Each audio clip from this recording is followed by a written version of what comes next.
Hello guys, so this is Pransu Gupta here and welcome to our new videos. So here हम देखेंगे आज chemistry बोल रहा हूँ, फिजिक्स का चैप्टर 12 जो कि एटम्स है। आज कोशिश करेंगे एक वीडियो में चाहे दो वीडियो में एटम्स को कंप्लीट करने के लिए। So alpha particle scattering and Rutherford nuclear model of atom था, जबकि रदरफोर्ड ने अल्फा पार्टिकल स्कैटरिंग किया था। यहाँ पे लेड है, लेड कैविटी, और यहाँ से एक्सपेरिमेंट किया था। तो ये बीम ऑफ पार्टिकल है एंड लेड ब्रिक्स है, लेड ब्रिक्स इसे बोलते हैं, और गोल्ड फॉइल ही है, गोल्ड फॉइल से यहाँ से जो एक एक्सपेरिमेंट किए थे इस अल्फा पार्टिकल का स्कैटरिंग का। तो इसका ऑब्जर्वेशन क्या निकला था, तो most of the alpha particle passing through the gold foil suffer very small angle of scattering, suffer very small angle of scattering करके से निकल गए थे। In some cases alpha particle scatter by an angle of 19, सब कुछ केसों में alpha particle 90 degree बना के निकल रहे थे।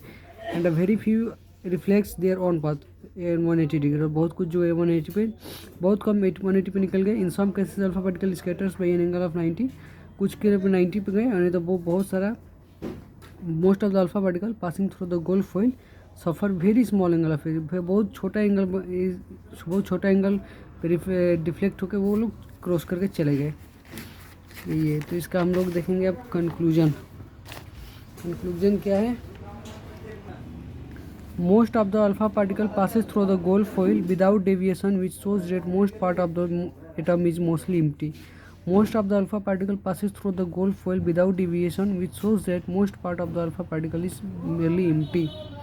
Most part of the atom क्या है, merely empty है। Second conclusion क्या है, alpha particle that passes closer to the atom deflects through a large angle, which shows that there is positive core inside the atom known as nucleus. Alpha particle that passes closer to the atom deflects through a large angle, जो 180 degree जो बना रहा था, which shows that there is a positive core inside the atom that is known as nucleus. Limitation क्या था, it fail to explain the stability of atom, ये fail कर गया एटम की स्टेबिलिटी को बताने में। एटम स्टेबल कैसे रह सकता है ये नहीं बता पाया रदरफोर्ड का model. And again it fails to explain the spectrum of atom, atom का एक स्पेक्ट्रम होता है, जैसे कि बोर KLMN एक सेल होता है इसका, जैसे SPDF में SPDF होता है, सब सेल होता है, उसी टाइप का एक स्पेक्ट्रम होता है इसका, हर एक चीज़ का एक स्पेक्ट्रम होता है। तो एटम का भी एक टाइप का स्पेक्ट्रम होता है।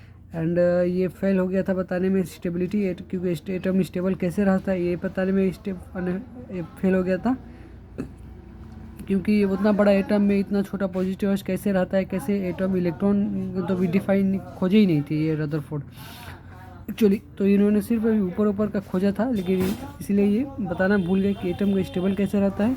और it fails to explain the spectrum of atom. Distance और टू ऑफ क्लोजेस्ट अप्रोच, एक टॉपिक है distance of closest approach. The distance between points of approach of alpha particle and the centre of nucleus, the distance between point of approach of alpha particle and centre of nucleus, it is given by R0 equal to, एक formula होता है R0 का, ZE² upon pi epsilon not MV square. ये इसको derive करेंगे अभी बाद में, अभी इसका सिर्फ फॉर्मूला देख लेते हैं, बाद में इसको डिराइव करेंगे। The distance between the point of approach of alpha particle and the centre of nucleus, तो it is given by R0 equals to ZE² upon pi epsilon not MV square. अब हम देखेंगे impact parameter. The perpendicular distance of velocity factor of alpha particle, the perpendicular distance of velocity factor of alpha particle from the centre of nucleus, ये था distance of closest approach, जो कि R0 distance of closest approach को R0 से दिखाते हैं। तो R0 का वैल्यू आया था ZE² upon pi epsilon not MV square. अब हम देखेंगे इम्पैक्ट पैरामीटर।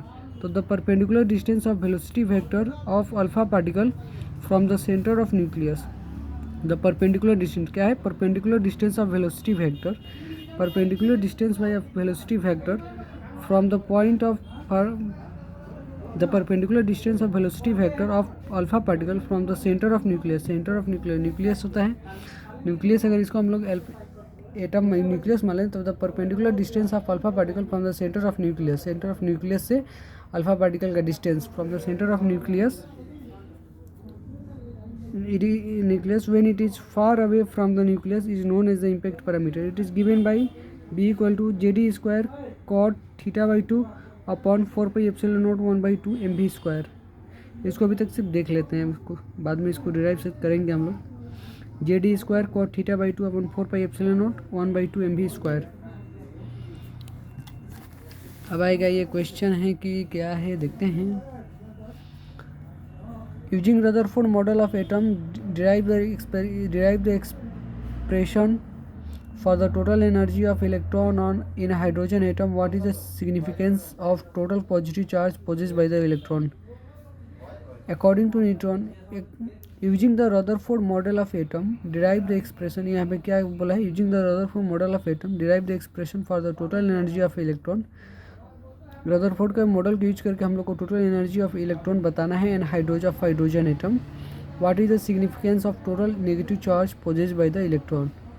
अब नेगेटिव चार्ज का सिग्निफिकेंस क्या होता है जो इलेक्ट्रॉन पकड़ा रहता है, तो देखेंगे. According to Rutherford's model for hydrogen atom, FC equal to FE. FC को सेंट्रीपिटल फोर्स बोलते हैं और FE को electric force. Centripetal force equal to electric force को हम लोग इक्वल किए. सेंट्रीपिटल फोर्स का बराबर होता है mv square upon r. Electric force का 1/4 एप्सिलॉन नॉट. Q1 Q2 होता है तो E और JD हो गया अपॉन r स्क्वायर हो गया.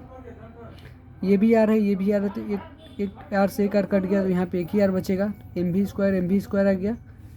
Z E था, इधर भी E था, इधर भी, तो ZE स्क्वायर हो गया upon 4 pi epsilon naught r यहाँ का आ गया 4 पाई एप्सिलॉन नोट. अब mv स्क्वायर का बराबर आ गया JD square upon 4 pi epsilon naught r. चूँकि काइनेटिक एनर्जी बराबर होता है 1/2 mv square, half mv square. mv square का वैल्यू दे दिया है, बस हाफ लगाना है तो हाफ लगा देंगे. Half JD square upon 4 pi epsilon naught r. JD square, अब 4 टू जा 8 पाई एप्सिलॉन नोट r. ये कहाँ से आया? सेंट्रीपिटल फोर्स को हम लोगों ने इलेक्ट्रिक फोर्स से बराबर किया. फिर सेंट्रीपिटल फोर्स का फॉर्मूला होता है mv square by r. Electric force का फॉर्मूला होता है 1/4 epsilon naught 1/4 pi epsilon note JD upon r square. E होता है इलेक्ट्रिक, ये क्या होता है, ये किसी JD तो इसके लिए लिखते हैं, प्रोटॉन के लिए लिखते हैं, मतलब किस लिखते हैं, ये लिखते हैं, मैं भी थोड़ा रिकॉल करना भूल गया हूँ.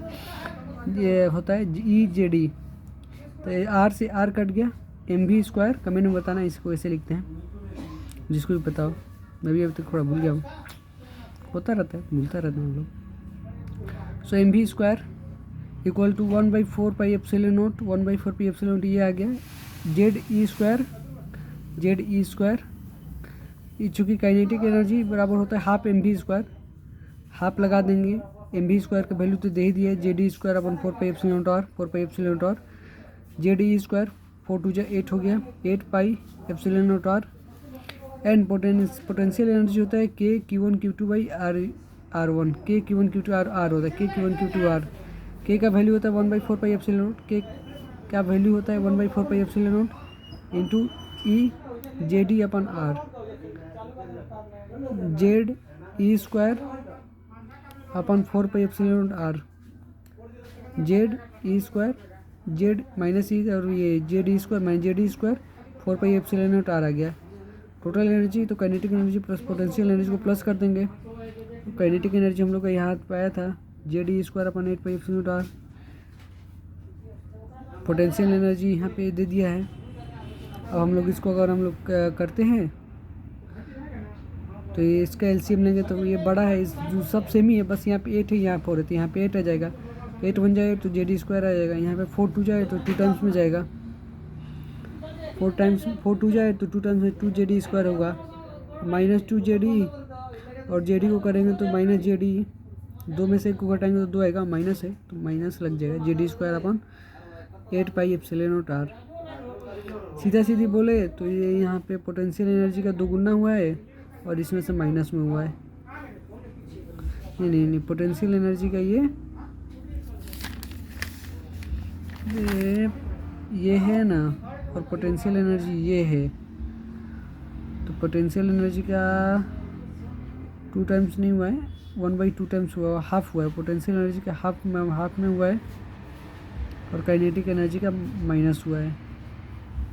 हम नेक्स्ट वीडियो में देखेंगे कुछ और, अभी तो छोटा ही रहने दो, ज़्यादा बड़ा होने से भी अजीब हो जाता है। Thank you guys, bye bye.